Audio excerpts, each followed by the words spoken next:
Shalom, shalom. This is Kapari, aka Pops, out of GMS Chicago. Quick sit down. Before I get started, though, like always, sending all praises, honor, and glory out to Yahweh, Bahashem, Yahweh Shai, Bahashem, and Kakwadash, to the apostles and elders of GMS out of New York, elder bishops out of Connecticut. Double honors because they do rule well. But hopefully, like to hope this is edifying, But just a quick thing, okay? Nothing major. You see, they advertise in this Nietzsche bookstores and this, that, and the other, the Ethiopian Bible, this, that, and the other. I'm gonna let it play. Then I'm probably let it play twice so we can get the entire context of what is being advertised here and go from there. Okay, so just watch this. Ethiopia never bowed, kept all 88, plus the writings that the West was too afraid to publish. The Book of Enoch is still there. The Book of Jubilees is still there. The Life of Adam and Eve is still there. The Ethiopian Bible is the receipts that they don't want in your hands. Look, 88 books, not 66. Every time this sells, it shakes the lie. If you see the orange card, grab it now because they rather you didn't. King James never meant Jesus, but for some reason, his edited version is the one that y'all swear by. You trust a king's decree more than the oldest, most complete Bible on earth? King James stripped the Bible down to 66 books. Ethiopia never bowed, kept all 88, plus the writings that the West was too afraid to publish. The Book of Enoch is still there. Okay, you heard what she said. She heard what she said. You see? Well, first of all, you got a woman trying to express was what and selling and trying to sell a book. All merchandise to begin with, first of all. King James didn't strip anything, okay? He stripped it down to, and there's a reason why he stripped it down to the 80 books of the Bible, the 66 that's in the version, and the Apocrypha. Okay.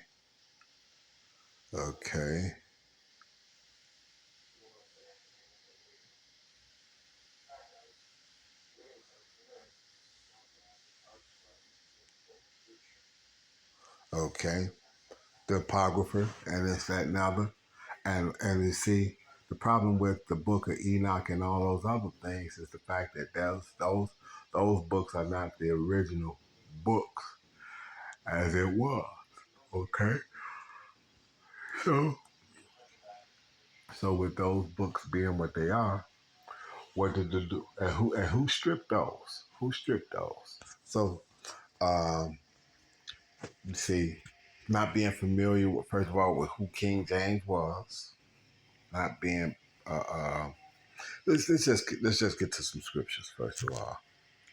Let's deal with a couple things real quick. First of all, let's go into here.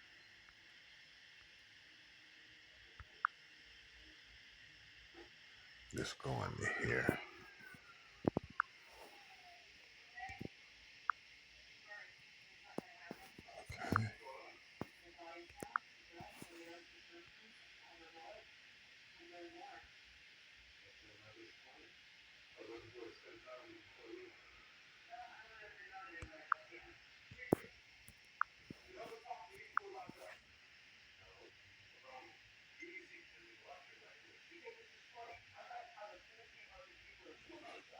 Okay, this is Ecclesiastes 1, the prelude, okay? I'm going to see if I can get this to light up.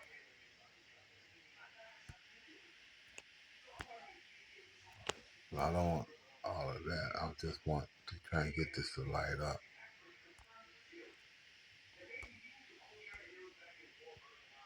It won't do it. So, let me see.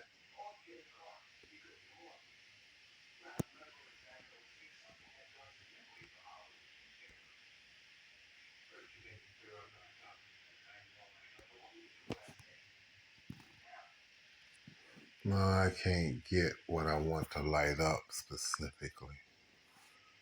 Okay, I can't get what I want to light up specifically the way I want it to. So, okay, this is the prelude. So what I want you to concentrate on, if you can, is, let me see if I can get this. Okay, see where I got this moving to? Okay, if you can see where it says, "Wherefore let me entreat you," we go start reading right there. Okay, we go start reading right there. Wherefore, let me entreat you to read it with favor and attention, and pardon us where we may seem to come short of some words which we were labored, where we have labored to interpret for the same things uttered in Hebrew and translated into another tongue have not the same force in them. And not only these things, but the law itself and the prophets and the rest of the books have no small difference when they are spoken in their own language. Okay? So, basically, what's saying is this. We tried to interpret this as close as we possibly could to the law of the letter, but some of these words are going to come up short. Okay? Now, that's showing you that things don't always translate totally clean. Okay? But you knowing this, you can go back into the Hebrew or go back into the Greek and see what the original text was written in and be able to break it down and get the cleaner versions of what was being said. Okay? One. Two. With that being the case, nobody deals with the Bible destruction group from I think it was what 1775 to about 1825, which is like I guess the 50 years as the Bible destruction group, because this was translated. King James had this translated back in 1611. So when this translation occurred, the Bible destruction group came along, uh, roughly like 150 years later. Oh, excuse me, 150 years later or so, and decided they want to change it and take certain things out because certain things was called out. Okay, one of the things that was called out is the apocrypha. Okay, which is these books here. Let me go back now and pull this. Let me show you, see if I can get this to come up. Okay.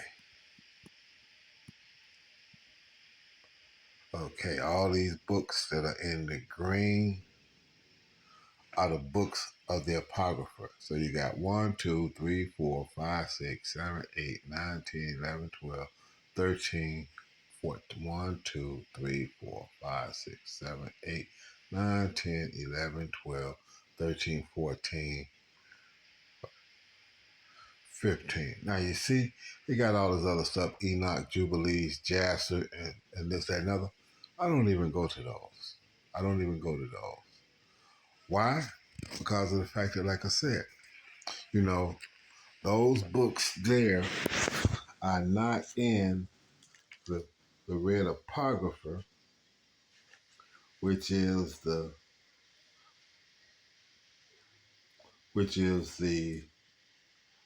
books that are in this version of the scriptures. Let me show you. Okay, what you got here,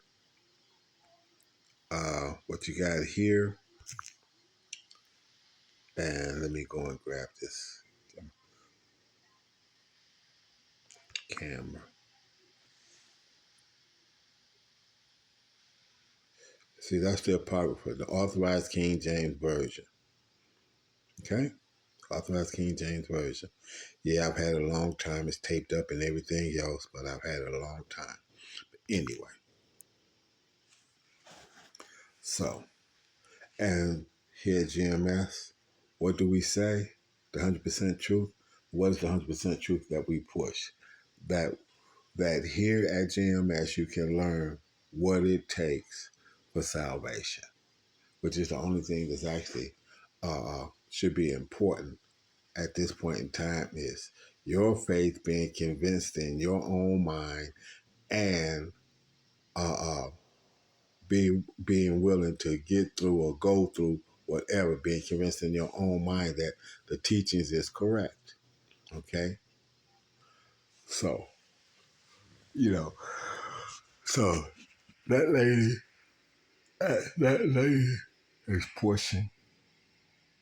because the book, those other books, those extra books, are not conducive. Because if you don't have extreme working knowledge of scriptures, you won't be able to know where the bones are at in those additional versions and this, that, and other. So deal with the 80 books, the um the 66 and the 14 that's in the authorized versions of the scriptures has been broken down. And it says that your teachers will not be hidden. So since our teachers, which built upon their teachers, have went through and studied and taught, so teach what you've been taught. So this is what we do. We teach what we've been taught. Okay, so with that, let's go and get these scriptures here. First of all, so uh,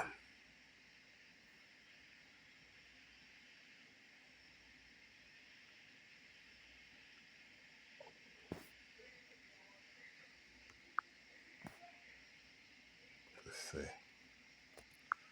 8, 8:44. John 8:44. Ye are of your father the devil, and the lust of your father ye will do. He was a murderer from the beginning, and abode not in the truth, because there is no truth in him. When he speaketh a lie, he speaketh of his own, for he is a liar and the father of it. This is going all the way back to Cain, okay, who then caught the mark of leprosy. Oh, excuse me, of leprosy. Esau was then given the full mark, complete leper, and the whole deal. And then Amalekites became in these latter days, the Amalekites being upper the upper elites that you know uh, that control the world's wealth and everything else. I've got to sit down when I'm putting, as they say, receipts together for that. In the process of, they tell on themselves. Like I said, they claim not to be this and claim not to be that, and they not this and they not that. But then in their own book of the Talmud, it tells that they have to tell the evil that they've done and this, that, and other, so that they're not found guilty of that evil.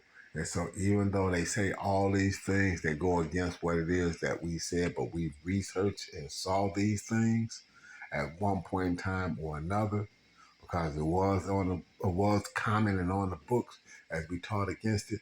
They done went and hid, and now they want to put people like Warren Buffett at $149 billion as some of the top elites and this, that, and other. Well, what is $149 billion to trillionaires? Huh? You got trillionaires out there. And these guys, between trust funds and double books and living trusts and all these kinds of things that they can hide their wealth under, they don't want to step to the forefront and let everybody know. Uh, hide their names on world banks like the International Monetary Fund or the Federal Reserve and this, that, and other. They hide that under trusts and things of this nature so that you won't be able to track it back to them. But they didn't have controllership of these types of things. But because they're a liar, and then they want you to believe that they that these people, and then when we speak against them, we don't want to get censored, called anti-Sem and everything else. Okay, so now let me go and get this. Uh,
Maybe I spelled it wrong. Maybe I spelled it wrong.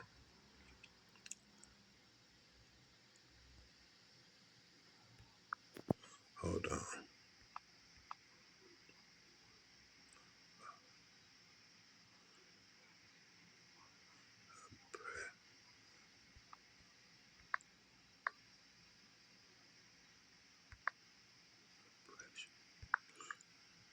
That's, okay, yeah, I did spell it wrong. Okay.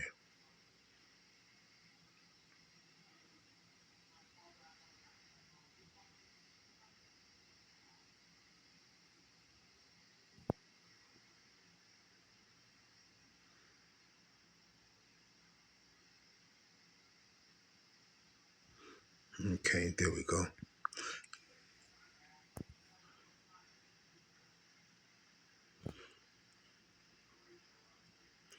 He delivered, this is Job 36 and 15. He delivered the poor in his affliction and opened their ears in oppression. So who ears was he going to open in oppression? It was going to be the elect. Okay. And the elect ears have always been opened or opened up while they was in oppression. That's why they've been, because they've been there since the beginning. Okay. This oppression, the prophets that was to hear this, and the elect that was supposed to hear this and understand it and be awakened to the truth, the oppression was going to be how that was going to happen. Oppression is what was going to make them say that this isn't right. Okay.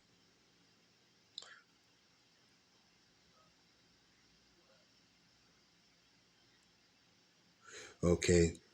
Psalm 62 and 10. Trust not in oppression, and become not vain in robbery. If riches increase, set not your heart upon them. These people, this is what they've done. This is what they do. This is how they living, and this, that, and the other. So, so she's trying to get you to buy a book, okay? But then you get the book, who's gonna break it down and teach it to you, okay? Who's gonna break it down and teach it to you? It's got to be taught. Ethiopian. I mean, she talked about the Ethiopian Bible, where the Ethiopian uh, Peter was told to go to. Wasn't he? Peter was told to go to the Ethiopian and break that down. Ethiopian eunuch. So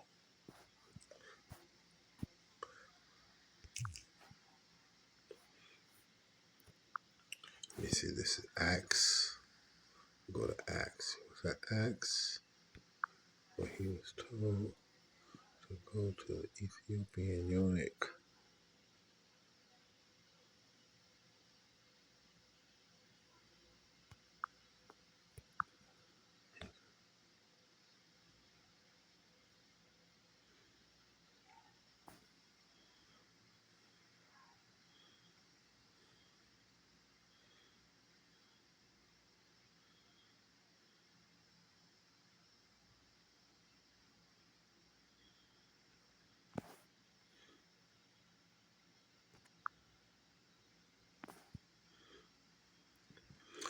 Give me a second. I gotta get this Ethiopian.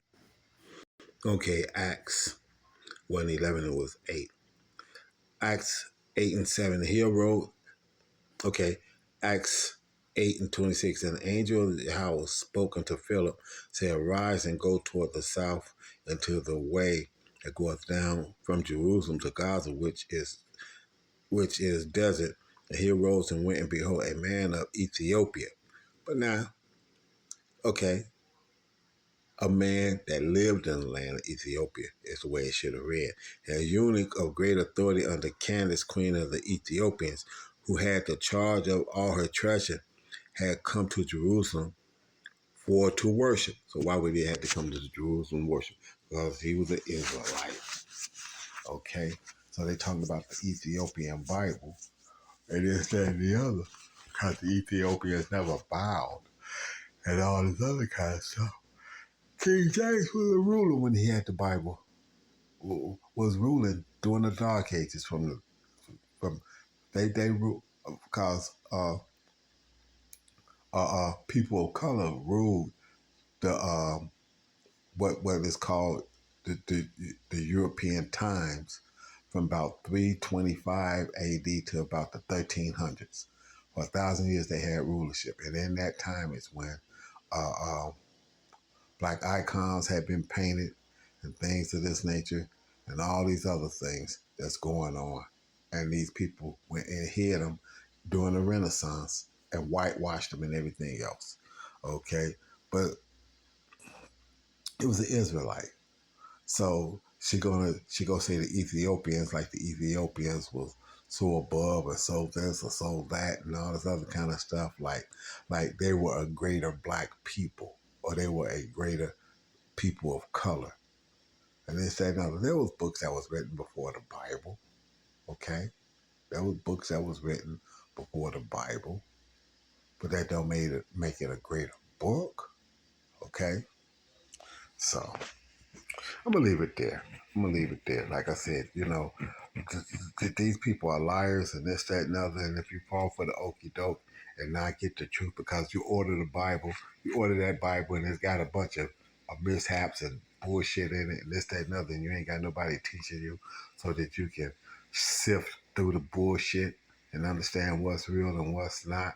Because our apostles always talk about that, those books and there's the book of Enoch and all this other kind of stuff and how these books are not that and this, that, and other and blah, blah, blah, blah, blah. And if you ain't got enough teachings to be able to read those books and be able to know where they going off at and this, that, and other, you're going to find yourself more fucked up thinking and thinking that you and be so locked in thinking that you absolutely know when you know garbage when you absolutely know garbage because you have nobody that their senses hasn't been sharpened, who hasn't been weaned off of milk and worthy of meat and can break stuff down for real. It's like a babe. You don't give a babe a steak and whatnot. And when I started eating, my mom and them used to chew my food up a little bit and give it to me so that I could taste it and this, that, and the other, and null on it, and this, that, and the other, and gum it, and all this other kind of stuff, and be able to break it down and swallow it down, and this, that, and the other, without it tearing up my stomach. Okay, you go rend your brain apart trying to understand shit that you don't even know how to go and research to begin with. So with that, I hope that that's edifying, just for you to know that, like I said, these people out here trying to get you to read these books, but they ain't got no teachers to back it up and teach you correctly. It's got you messed up. And if you're not learning from GMS, then who you learning from? So with that, all praises, honor, and glory out to Yahweh, Ba'Shem, Yahweh Shai, Ba'Hashem, Kakwadash, to the apostles and elders of GMS. Again, double honors, and the elder bishops out of Connecticut, double honors. But hopefully, like the hope that's edifying for the rest of the world, a bar,